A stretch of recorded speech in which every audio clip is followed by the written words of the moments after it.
Line में जब भी हम डिगिंग करते हैं, the process of continuous digging follow a single line in a specific condition called trenching. एक सिंगल लाइन में जब भी हम ट्राई करते हैं लंबे स्पान में, उसको the depth of trench may be vary as per soil strata and specification। तो जो हम ट्रेंच कर रहे हैं उसकी जो डेप्थ है वो सॉइल स्ट्रेटा के अकॉर्डिंग वो वेरी कर सकती है। कोई मुझे कंफर्म करेगा क्या एक बार? स्क्रीन विजिबल है और आवाज आ रही है क्या? ठीक ठीक ठीक, ओके। और अगर हम सॉइल की अगर हम बात करें तो दो टाइप के हमारे सॉइल होते हैं, एक होता है नॉर्मल सॉइल और दूसरा होता है हार्ड रॉक। तो जो नॉर्मल सॉइल जो होता है जिसमें हम डिग करते हैं वो प्रॉपरली इजिली वो डिग हो जाता है, तो उसको हम नॉर्मल सॉइल बोलते हैं। जैसे अपना ब्लैक सॉइल वगैरह हो गया और नॉर्मल सॉइल है उनको नॉर्मल सॉइल हम बोलते हैं। वहीं अगर हार्ड रॉक की बात की जाए तो हार्ड रॉक का एक डेफिनेशन है कि अगर हम कभी भी अगर मैनुअली अगर हम उसे वो कर रहे हैं, मतलब टूल्स का इस्तेमाल करके हम उसे तोड़ रहे हैं या फिर मशीनरी का इस्तेमाल करके तोड़ रहे हैं, जिसमें हम ब्रेकर लगाना पड़ रहा है या फिर ब्रेकर के अलावा या तो हमें ब्लास्टिंग वगैरह करना पड़ रहा है, तो उस कंडीशन में अगर कंडीशन बनती है तो उसको हम हार्ड रॉक में लेंगे। लेकिन जो हम उसमें जो हम उस पत्थर को जो तोड़ रहे हैं उसकी जो डेप्थ है वो मिनिमम 30 सेंटीमीटर तक होनी चाहिए, मतलब 300 mm वो हार्ड रॉक होना चाहिए, तब हम उसको हार्ड रॉक में कंसीडर करते हैं। वो भी ब्लास्टिंग या फिर एमएस से ब्लास्टिंग से इन सब की।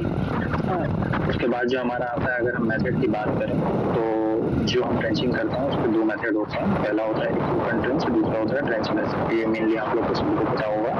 ओपन ट्रेंच को दो मेथड होते हैं। ओपन ट्रेंच की अगर बात करें तो हम उसमें भी दो टाइप उसके रहते हैं। एक रहता है हमारा मैनुअली और दूसरा रहता है मशीनरी। मैनुअली अगर कोई स्मॉल सेक्शन है, छोटा कोई सेक्शन है, तो या फिर कोई स्मॉल सेक्शन है जहाँ पे मशीन वगैरह नहीं जा सकती है, और या फिर कंजेस्टेड एरिया है या फिर कोई ज्यादा यूटिलिटी वगैरह है, और अगर हम वहाँ पे जेसीबी भी अगर हम यूज करते हैं तो यूटिलिटी जो है उसके टूटने या फिर कटने का अगर ऐसा कोई चांस वगैरह बनता है तो हम वहाँ पे मैनुअल ट्रेंचिंग भी कर सकते हैं। दूसरा रहता है मशीन से होता है अपना एक एक्सकैवेटर होता है, दूसरा होता है ट्रेंचर। हमें ट्रेंचर का भी यूज नहीं करना है यहाँ पे। ट्रेंचर मेनली रहता है कि वो एक पतली सी जो उसकी विड्थ जो रहती है पतली रहती है, और दूसरी चीज वो एकदम पूरी तरह से जो एकदम सॉफ्ट सॉइल रहता है वो सिर्फ उसी में काम आता है, बाकी ट्रेंचर से काम नहीं आता। और यहाँ पे तो हमें ट्रेंचर का यूज नहीं करना है हम, तो जो हम यूज करेंगे वो एक्सकैवेटर का यूज करेंगे। एक्सकैवेटर मतलब जो हमारा जो जेसीबी वगैरह जो आता है, जेसीबी मेनली कंपनी होती है तो उसको हम मेनली एक्सकैवेटर बोलते हैं। बैक जो उसका जो बड़ा वाला जो हिस्सा जो रहता है उसको फ्रंट हॉ बोलते हैं, वहीं जो पीछे वाला जो हिस्सा रहता है उसको बैक हॉ बोलते हैं। तो हम एक्सकैवेटर का ज्यादातर यूज करते हैं। वहीं अगर ट्रेंचलेस की बात की जाए तो उसमें होता है मैनुअल बोरिंग और एचडीडी मशीन। तो मैनुअल बोरिंग की अगर हम बात करें तो मैनुअल बोरिंग अगर हमारा एक छोटा सा पाथ है, जैसे अगर हमें 2-4 मीटर के आसपास का हमें अगर वहां से डक्ट को पास करना है, तो उस कंडीशन में मैनुअल बोरिंग वगैरह हम कर सकते हैं। और दूसरा होता है हमारा एचडीडी मशीन। अगर हमारा लॉन्ग स्पान है और विदाउट ग्राउंड लेवल को बिना डैमेज किए जो हम अपने डक्ट को एक from one location to another location हम जो लेके जाते हैं वो एचडीडी मशीन के थ्रू लेके जाते हैं। नाउ अगर हम डेप्थ स्पेसिफिकेशन की बात करें तो ये थोड़ा सा आप लोग दिमाग में अपने रखना। इसके जो स्लॉट जो बने हैं टोटल 4 स्लॉट बने हैं। पहला जो है वो 1.65 से लेके 1.2 मीटर का है। दूसरा है 1.2 मीटर से 1 मीटर का है। तीसरा है 1 मीटर से लेके 0.6 मीटर तक का है। और लास्ट जो होता है वो 0.6 मीटर से 0.3 मीटर तक का होता है। अब ये जो होता है ये हमारा प्लेन टेरेन के लिए है। जो भी हमारा जो प्लेन टेरेन है, अगर हिली सेक्शन वो नहीं है तो वहां पे यूज होता है। और एमपी में मोस्टली हमारे पास ज्यादातर प्लेन एरिया ही है। तो हम जो प्लेन एरिया है वहां पे हम ये तीन स्लॉट में इसको डिवाइड करते हैं। जो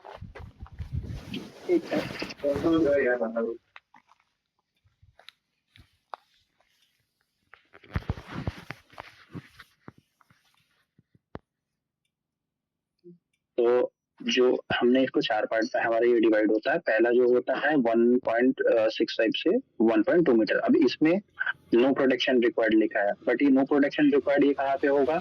अगर वहाँ पे हमारी कोई यूटिलिटी है और हमें अगर बीएसएनएल वो चीज अप्रूवल देता है तो वहाँ पे हम बिना प्रोटेक्शन के उसको हम क्रॉस कर सकते हैं। अगर बीएसएनएल हमको अप्रूवल देता है, अगर हमारे पास अप्रूवल नहीं है, हमारी जो मिनिमम डेप्थ जो हमको लेके चल रहा है वो 1.65 मीटर, उससे कम नहीं होना है। लेकिन अगर हमें बीएसएनएल अप्रूवल देता है, वहाँ पे अगर कहीं ऐसी कंडीशन है जहाँ पे हार्ड रॉक भी आ जाता है और हार्ड रॉक के साथ साथ कोई यूटिलिटी वगैरह भी हो सकती है, अंडरग्राउंड केबल वगैरह भी हो सकता है, तो उस कंडीशन में हम बीएसएनएल के अप्रूवल के बाद विदाउट प्रोटेक्शन हम अपने जो डक्ट जो है हम उसको क्रॉस कर सकते हैं। दूसरा जो स्लॉट जो हमारा आता है वो 1 से लेके 1.2 मीटर का आता है, जहाँ पे हमको DWC यूज करना है। जो तीसरा स्लॉट जो आता है वो हमारा आता है 0.6 मीटर से लेके 1 मीटर के बीच में। ये इस स्लॉट में जब हम आते हैं तो इसमें हमें यूज करना रहता है PCC, GI विद PCC हम यहाँ पे यूज करना रहता है। और जो हमारी जो PCC की जो साइज जो होगी वो 25 बाय 25 सेंटीमीटर होगी, और जो हमारी जो PCC होगी वो होगी 1:4 के प्रोपोर्शन में हमारी PCC बनेगी। 1:4 मतलब कि अगर अगर 1 बोरी हम सीमेंट ले रहे हैं तो उसमें 2 बोरी हमें रेत लगेगी और हमें 4 बोरी जो रहेगी वो लगेगी हमारी गिट्टी। तो ये होता है 1:4। इसको हम M15 भी बोलते हैं। M15 क्यों बोलते हैं? ये होती है एक मिक्स ग्रेड होता है, और हम इसको M15 इसलिए बोलते हैं कि जब इसका क्यूब टेस्ट जब किया जाता है तो आफ्टर 28 डेज ये जो हमें जो लोड बेयरिंग की इसकी कैपेसिटी जो रहती है वो 15 न्यूटन पर mm स्क्वायर के आसपास आती है। वो ऊपर भी जा सकती है थोड़ा बहुत, वो नीचे भी जा सकती है, but after 28 days after curing, after 28 days of curing वो इतना हमें लोड बेयरिंग कैपेसिटी वो देता है। नाउ इसके बाद हम आते हैं 30 से लेके 60 सेंटीमीटर के बीच में। तो अगर हम 30 से लेके 60 सेंटीमीटर के बीच में जब आते हैं तो उस कंडीशन में हमें RCC करनी है। RCC मतलब कि RCC मतलब आप reinforce concrete cement. Reinforce concrete cement क्या है? रेनफोर्स मतलब कि जब उसमें स्टील मिल जाता है। स्टील हम क्यों मिलाते हैं? जब हमारा उसमें स्टील मिलता है मतलब या तो हम मैश वायर यूज करें या तो हम स्टील यूज करें। मैश वायर भी स्टील का होता है। तो जब हम उसको RCC इसलिए बोलते हैं कि जब भी हम मैश वायर का यूज करते हैं तो उसमें टेंसाइल स्ट्रेंथ और कंप्रेसिव स्ट्रेंथ दोनों उसमें मिलती है। नॉर्मल PCC में आपको सिर्फ कंप्रेसिव स्ट्रेंथ मिलेगी, लेकिन जब हम RCC करते हैं उसमें टेंसाइल और कंप्रेसिव स्ट्रेंथ दोनों मिलती है। जैसे हम यूजुअली अपने घरों में सरिये का यूज करते हैं, जब भी हम छत डलती है या फिर कुछ भी नीचे हम फाउंडेशन करते हैं तो उस कंडीशन में हम सरिये का भी यूज करते हैं। तो सरिया इसीलिए यूज किया जाता है ताकि वो और उसमें कॉम्पैक्ट हो सके, वो कंप्रेसिव स्ट्रेंथ अपनी अच्छी दे सके, तो इसलिए यूज करते हैं। अब 30 से लेके 60 सेंटीमीटर वाला जो स्लॉट है उसमें हमें मैश वायर का भी यूज करना है। जो मैश वायर का जो हम यूज करेंगे वो 12 गेज का होना चाहिए। अब ये 12 गेज अगर आप बोलोगे तो 12 गेज क्या होता है? तो ये 12 गेज जो होता है वो साइज डिफाइन करता है। 12 गेज मतलब कि 2.6 mm के आसपास उसकी साइज होगी, मतलब उसका जो डाया होगा 2.6 mm के आसपास का उसका डाया होगा। ना जो मैश वायर जो रहेगा वो 25 बाय 25 सेंटीमीटर का उसमें ब्लॉक पूरा बना रहेगा। सॉरी 25 बाय 25 सेंटीमीटर का हमें PCC करना है, मतलब जो हम PCC करेंगे उसकी जो साइज रहेगी 25 बाय 25 mm होनी चाहिए। ना अगर हम हिली सेक्शन की बात करें तो हिली सेक्शन में भी ऐसे 4 पार्ट में डिवाइड है। जो पहला स्लॉट है वो 1.65 से लेके 80 सेंटीमीटर के बीच में है, जिसमें कोई प्रोटेक्शन नहीं डालना होगा।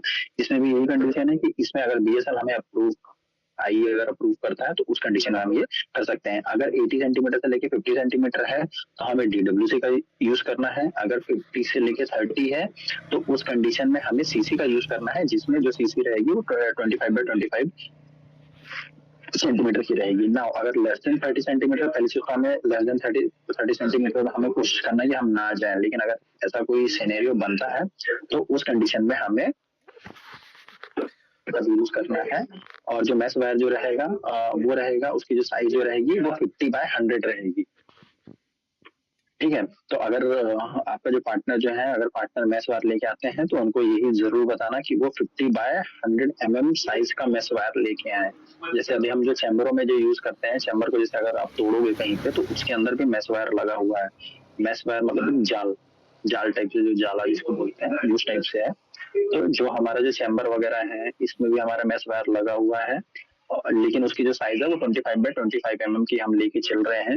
अभी जो चैम्बर जो आ रहा है उसमें कहीं पे 50x50 भी था, तो वो हम उसको रिप्लेस करवा के 25x25 mm की मेश वायर हम वहाँ पे यूज करवा रहे हैं। तो अभी यहाँ पे जो आपका जो लगेगा वो 50x100 mm की साइज का मेश वायर यूज होगा। अब नॉर्मल सॉइल जो रहता है, जो नॉर्मल सॉइल है उसके लिए जो हमारा जो मिनिमम डेप्थ है वो हमें जो अलाव है वो हमारा 100 सेंटीमीटर है। वहीं जो हिली एरिया है वहाँ हमारा मिनिमम डेप्थ जो अलाउड है वो 30 सेंटीमीटर है। अब यहाँ अगर 100 सेंटीमीटर से अगर हम नीचे जा रहे हैं तो वो अगर कोई स्पेशल सिनेरियो बनता है तो उस कंडीशन में, अदरवाइज हमें करना ही पड़ेगा, वो 100 सेंटीमीटर तक हमें मिनिमम जाना ही पड़ेगा। Now if you can't meet the minimum depth due to terrain or obstacle, you must get approval from the BSNL CGM. Now, अगर आप मिनिमम डेप्थ अचीव नहीं कर पा रहे हो और आप प्रोटेक्शन डाल के उसको निकालना चाहते हो तो उसके लिए जो अप्रूवल लगेगा वो BSNL CGM की अप्रूवल के बाद ही। नाउ अगर आपने पूरी ट्रेंचिंग कर दी, आपने डक्टिंग कर ली, अब नाउ जब बैक फिलिंग आप करते हो तो एक चीज हमेशा ध्यान रखना, अपने पार्टनर को ये चीज क्लियरली बता के रखना कि जब भी आप बैक फिलिंग करो तो बैक फिलिंग करने के बाद उसमें जो क्राउनिंग होगी, मतलब ऊपर से जो हम मिट्टी डालते हैं उस ट्रेंच में, वो ग्राउंड लेवल तक ना हो।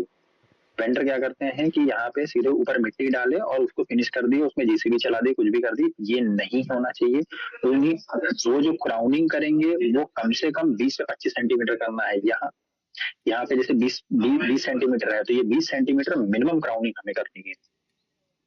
मिनिमम हमको 20 सेंटीमीटर क्राउनिंग करनी है। साथ में हमें पैडिंग भी करना है। जब हम डक्ट डालते हैं, डक्ट डालने के बाद सॉफ्ट सॉइल की पैडिंग हमें भी करनी है, हाँ, ताकि जब हम सॉफ्ट सॉइल उसमें डाल देते हैं और जब एक्सकवेटेड मटेरियल जब उसमें जाएगा तो एक्सकवेटेड मटेरियल की वजह से ऐसा ना हो कि कोई शार्प मटेरियल वगैरह हो और वो डक्ट में गिरे और डक्ट वहां पे पंचर वगैरह हो जाए या फिर डक्ट डैमेज हो जाए। तो ये चीज ना आए तो आप पहले सॉफ्ट सॉइल पहले उसमें डलवाओ, उसके बाद फिर उसमें जो भी एक्सकवेटेड मटेरियल है वो डलवाओ। और जो क्राउनिंग है वो मिनिमम 20 सेंटीमीटर की क्राउनिंग करवाना ही करवाना है।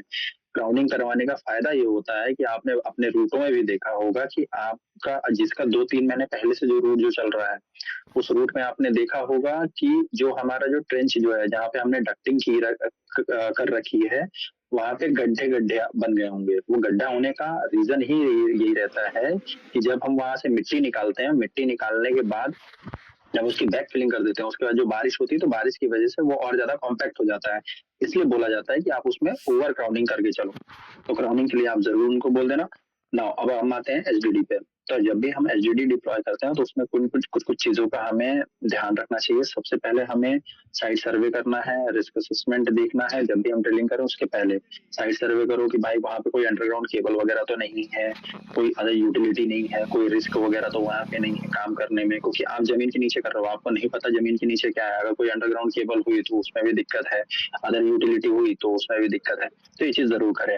Now only train operator should run HDD. जो भी ऑपरेटर है जो एचडीडी को चला रहा है उसको जरूर आप देखो कि वो सर्टिफाइड है या नहीं है। Proper use of safety equipment, जब भी आप इसमें काम करोगे तो पीपी वगैरह का प्रॉपर यूज करना है। ये इस तरीके का जैसे ये जो बना हुआ है और वर्किंग प्रोग्रेस साइन बोर्ड, इस तरीके का नहीं होना चाहिए। मैंने सेफ्टी वाले जो हमारा वो था ट्रेनिंग सेशन था उसमें मैंने बताया था कि जो हमारा साइन बोर्ड रहेगा वो 60x60x60 का होना चाहिए ऊपर, और उसमें जो सपोर्टिंग रॉड रहेगी वो 90 सेंटीमीटर की होनी चाहिए, और जो नीचे जो रहेगा जो बेस जो रहेगा उसको स्टेबल करने के लिए वो 60x60 का होना चाहिए। तो इस तरीके का ना हो, ये चीज ध्यान रखना। ये एक्चुअल में फोटो भी हमने जो लगाई है ना जानबूझ के लगाई है ताकि बीच में हम आपको बता सकें ये चीज, है ना। और जैसे ये पीपी वगैरह है तो ये सारे जो भी लेबर्स रहेंगे, जो भी हमारे वर्कर्स रहेंगे, उनको पीपी कंपलसरी है। बिना सेफ्टी इक्विपमेंट के काम नहीं करना है। Conduct daily talk before starting work. तो डेली एक टूल बॉक्स टॉक जरूर करना है। टूल बॉक्स टॉक मतलब कि एक छोटा सा सेफ्टी सेशन रहता है जिसमें हम रिस्क असेसमेंट और किस तरीके से हम उसमें बचाव कर सकते हैं, कोई हैजार्ड वगैरह पॉइंट वगैरह तो नहीं है, कुछ ऐसा तो नहीं है जिससे हमें खतरा हो, तो उसके लिए हम बात करते हैं और उसके सॉल्यूशन के ऊपर भी हम बात करते हैं वहाँ पे। नाउ एचडीडी की अगर हम बात करें तो HDD used only in normal soil, पहली चीज नॉर्मल सॉइल में ही यूज होता है। It is very successful for long stretch around 300 metre and crossing. तो ये क्रॉसिंग में और जो लॉन्ग स्ट्रेच रहता है जहाँ पे अगर समझ लो हम सिटी वगैरह में लेकर काम कर रहे हैं, तो जैसे मैंने पहले बताया था कि बिना ग्राउंड लेवल को डिस्टर्ब किए वो from one location to another location हमारी डक्ट को पास कर देता है। जैसे आप crossing of road, railway, stream, drain and congested built up area, तो रोड क्रॉसिंग हो, रेलवे क्रॉसिंग हो, इन सब में एसटीडी का यूज होता है। Whenever available ROW is restricted to the edge of the embankment, utility corridor cannot be conveyed earmarked because it is totally underground trenchless process, hence life risk is also very high wherever the underground power cable exists। हाँ, तो जैसे मैंने आपको पहले बताया था कि जो एलजीडी हम यूज करते हैं तो उसमें हमें जो रिस्क असेसमेंट वगैरह जो हमें करना पड़ता है उसमें हमें यही देखना रहता है कि एलजीडी है तो बहुत अच्छा है, ना हमारा ग्राउंड लेवल को डिस्टर्ब करता है ना कुछ, लेकिन इसमें एक रिस्क ये रहता है कि अगर अंडरग्राउंड केबल वगैरह है या फिर कोई दूसरी यूटिलिटी वगैरह है तो उसको ये डिस्टर्ब कर सकता है, उससे हमें भी खतरा है और सामने वाले का काम भी डिस्टर्ब होता है। तो उसके पहले आप लोग ये चीज इसकी इंक्वायरी जरूर करो।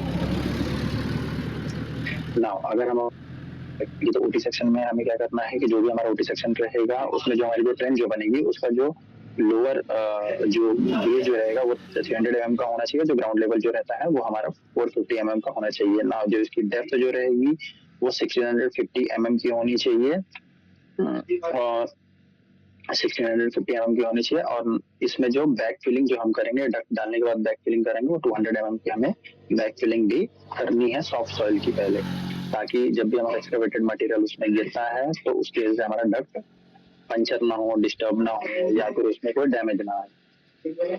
ना ओपन ट्रेंचेस एंड डक्टिंग। ना जब भी आप ओपन ट्रेंच करते हो तो सबसे पहले आप ट्रेंच करो। एक चीज याद रखना, उसमें उसके क्लीनिंग के लिए वर्कर्स जाते हैं, लेबर्स वगैरह जाते हैं। तो जब भी आप ट्रेंच बनाओ तो जो ट्रेंच का जो लास्ट जो रहता है जहाँ पे आपकी ट्रेंच खत्म हो रही है वहां पे एक छोटा सा स्लोप जरूर बनाओ। ऐसा नहीं हो कि यार वो लेबर ना, हमारे यहाँ पे क्या होता है कि लेबर ना डायरेक्ट उसमें कूद जाते हैं, तो ये प्रैक्टिस थोड़ा बंद करवा दो। कभी खुदा ना खास्ता अगर किसी का पैर वगैरह में अगर मूंछ वगैरह आ गई तो वो भी एक दिक्कत है। तो कोशिश आप ये करो थोड़ा सा सेफ्टी के साथ काम करवाओ आप। अगर जहाँ पे भी हमारा ट्रेंच खत्म हो रहा है वहां पे एक प्रॉपर स्लोप बनवा लो ताकि उस स्लोप से वो पास कर सके, उस स्लोप से वो चले जाए। वो अगर ऐसे जाएंगे डायरेक्ट अगर उसमें जंप करेंगे तो उनके पैरों में मूंछ आने का खतरा है। तो ये चीजें ये प्रैक्टिस ना हो ना। तो जब भी हम डक्टिंग करते हैं तो सबसे पहले हमें ट्रेंच करना है, उसके बाद हमें ट्रेंच की क्लीनिंग करनी है। क्लीनिंग करने के बाद हमें वहाँ डक्ट को बिछाना है। डक्ट बिछाने के लिए हमें डी कॉलर का यूज करना है। देन आफ्टर सॉफ्ट पैडिंग डालनी है। सॉफ्ट पैडिंग के बाद जो हमारा एक्सकवेटेड मटेरियल है वो डालना है और उसके ऊपर जो हमारी जो क्राउनिंग जो है वो एनजीएल से मिनिमम 20 सेंटीमीटर तक हमें क्राउनिंग करनी है। ये ओवरऑल प्रोसेस है हमारा ट्रेंचिंग एंड डक्टिंग। ठीक है now proper way of ducting. तो जब भी हम डक्टिंग करते हैं तो उसमें use of D collar. D collar आपके जहां जहां साइड पे डी कॉलर नहीं है आप अपने पार्टनर को क्लियरली बोल दो कि भाई वो डी कॉलर लेके आ जाए। बिना डी कॉलर के रहेंगे फर्स्ट टाइम उनको ट्रेनिंग दी जाएगी, उनको बताया जाएगा, सेकेंड टाइम उनको वार्निंग दी जाएगी और थर्ड टाइम जो विजिट जो होगी उसमें उनको पेनल्टी ही पड़ेगी और उनको पेनल्टी कंपलसरी पड़ना है। तो उनको आप बोल दो कि डी कॉलर जरूर लेके आ जाए। ऐसे ही कोई भी अगर उनके पास सेफ्टी का सामान नहीं है, उनके पास एग्जीक्यूशन के रिलेटेड अगर कोई सामान नहीं, तो फर्स्ट टाइम उनको ट्रेनिंग दी जाएगी, सेकेंड टाइम उनको वार्निंग दी जाएगी और जो थर्ड टाइम अगर विजिट पे वो चीज नहीं मिली तो उनके ऊपर पेनल्टी इम्पोज होगी। तो जो डक्टिंग हम करते हैं तो उसमें कुछ चीजों का हमें ध्यान रखना है कि डी कॉलर का यूज हो। दूसरा जब भी डक्ट काटे तो वो डक्ट कटर से ही काटना है। और third and plug. At the end of the day जब भी हमारा काम खत्म होता है तो एंड प्लग का यूज जरूर करें ताकि उसमें कोई बर्ड वगैरह या फिर कोई इंसेक्ट वगैरह या फिर कुछ भी कीड़े वगैरह उसमें ना घुस पाए। नाउ अब material for providing additional protection. अब कुछ जो एडिशनल प्रोटेक्शन के लिए जो हम मटेरियल जो यूज करेंगे उनमें से क्या क्या है। तो सबसे पहले आरसीसी फुल राउंड पाइप। अब आरसीसी फुल राउंड पाइप जो है वो जो रहेगा वो NT2 क्लास का रहेगा। उसकी जो साइज जो होगी वो 100 mm की इनर डाया रहेगा। याद रखना इनर डाया 100 mm का रहेगा वो। पाइप जो होगी वो 2 मीटर की होगी और हर तीसरे जॉइंट पे, अगर हमारा लॉन्ग स्पान है तो हर तीसरे जॉइंट पे हमें उसको सीमेंट मोटार से हमें उसको सील भी करना है। सीमेंट मोटार मतलब कि रेत और सीमेंट, ये दोनों का जो मोटार, जैसे कि अपन जब घर में जब छपाई करते हैं, जब हमारा ओवरऑल काम कंप्लीट हो, जब हमारा वहां तक हमको पीसीसी करके चलना पड़ेगा। नाउ इसके अलावा जीआई में एक चीज हम और उसमें हम डीडब्ल्यूसी के साथ साथ हम जीआई भी डाल सकते हैं, लेकिन उस कंडीशन वो कंडीशन बनेगी कि अगर हमारा कोई ब्रिज है और उसमें डायरेक्ट सनलाइट अगर नहीं आ रही है तो उस कंडीशन में हम यूज कर सकते हैं। लेकिन इसमें भी ऐसा रहेगा कि डीडब्ल्यूसी के ऊपर पहले हमें एक इंसुलेटर यूज करना पड़ेगा, वुडन इंसुलेटर यूज कर ले या फिर कुछ भी इंसुलेटर यूज कर ले, ताकि उसका जो डायरेक्ट कॉन्टेक्ट है वो ना बना रहे। ना ये क्लैंपिंग की फोटोज वगैरह है, जैसे मैंने आपको क्लैंपिंग में बताया, ये सबसे पहले हमने जीआई पूरा क्लैंप किया, इसकी जो डिस्टेंस है वो 1 मीटर के आसपास की इसकी डिस्टेंस है इसके क्लैंप की, और उसके एंड ऑफ द ब्रिज, जब हमारा ये ब्रिज का जो है वहां से ही जहाँ पे हमारी क्लैंपिंग खत्म हो रही है वहां से हमने पीसीसी करना स्टार्ट किया, और ये पीसीसी हम तब तक लेके जाएंगे जब तक हमारी कंप्लीट डेप्थ नहीं हो जाती। नाउ कपलर की अगर हम बात करें तो कपलर हमको आईएसओ स्टैंडर्ड का ही कपलर यूज करना है, जैसे ड्यूरालाइन हो गया, जैन इरिगेशन हो गया, नर्सिंग हो गया, बाली इंडस्ट्रीज हो गया, तो इन सब का ही हमें कपलर यूज करना है। अनऑथराइज कपलर हमें यूज नहीं करना है। ना कपलर इंस्टॉलेशन प्रोसेस, अब जब भी हम कपलर इंस्टॉल करते हैं तो कपलर को खोल के नहीं करना है। यहाँ जितनी साइटें हैं हर साइट में कपलर को खोल के ही किया जा रहा है, हर साइड पे कपलर को खोल किया जा रहा है, जबकि हमारा जो कपलर है वो पुशफिट कपलर है। पुशफिट कपलर है मतलब कि हमको इसको खोलना नहीं है, उसके बाद हमें पुश करना है दोनों साइड से और वो हो जाएगा। तो अपने पार्टनर को जरूर बोल दो कि भाई जो भी कपलर लगा रहा है वो पुशफिट कपलर, उनको समझा दो कि भाई वो पुशफिट कपलर, उसको खोल के नहीं करना है ना। इसकी प्रोसेस कैसी होगी कि जब भी हमारा जो 2 डक्ट है, जैसे हमारा ये डक्ट आया, फिर डक्ट आया, ये जब भी हमारा दो डक्ट आ रहे हैं, इसमें जो है ये मिनिमम क्या ये 20